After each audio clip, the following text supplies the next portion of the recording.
In India, experts warn of an impending genocide of Muslims. This is what happened to 6 million Jewish people and 5 million people from other groups. This was all done by Nazis and Adolf Hitler, a man who hated all religions. Americans did nothing to prevent the situation. While there is no way the United States could have ultimately prevented the Holocaust, fear of getting involved in another European war, along with anti-Semitism and prejudice against immigrants, kept the United States from helping a substantial amount of Jewish refugees fleeing Germany. The Holocaust started in 1933 when Adolf Hitler came into power and ended in 1945. Hitler made Jewish lives impossible to live with new laws and regulations. Although Hitler hated Jewish people, he also loathed Christianity. He only loved his mother, who was a Christian, and also hated his father, who didn't believe in religion. Anti-Semitism means a categorical impugning of Jews as collectively embodying distasteful or destructive traits. It was the life and soul of Hitler's movement.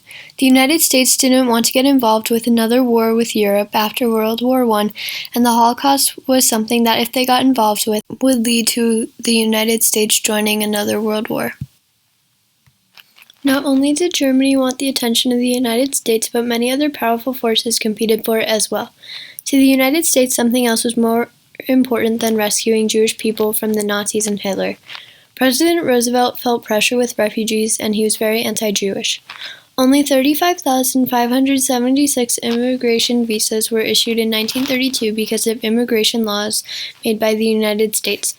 The policy of open immigration ended when Congress enacted restrictive immigration quotas in 1921 and 1924. President Roosevelt considered a push to rescue Jewish refugees, but decided not to because it might be politically unpopular. In 1939, the St. Louis set sail from Germany to the United States with 937 Jewish immigrants. It successfully reached the United States but cruised off the coast of Miami in June 1939 because of denied access.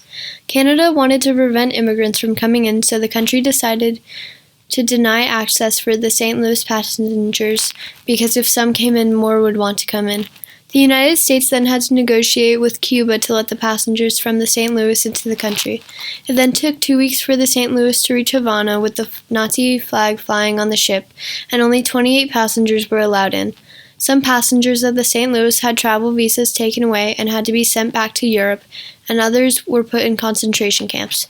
Because of the rejection from many countries, including Canada, Cuba, and the United States, many passengers also had to face death.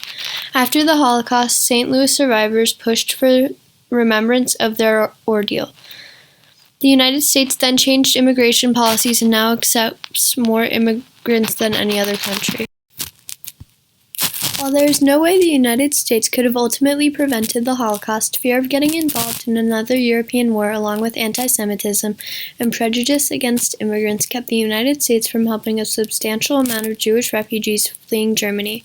Many Holocaust survivors were given reparations from Germany, and those alive are still given them today. When people think of genocide, most people think of the Holocaust, but many other genocides have happened over the years, including the Rwandan genocide. Russia and Ukraine's conflict is just like the beginning of the Holocaust, and there could be another genocide.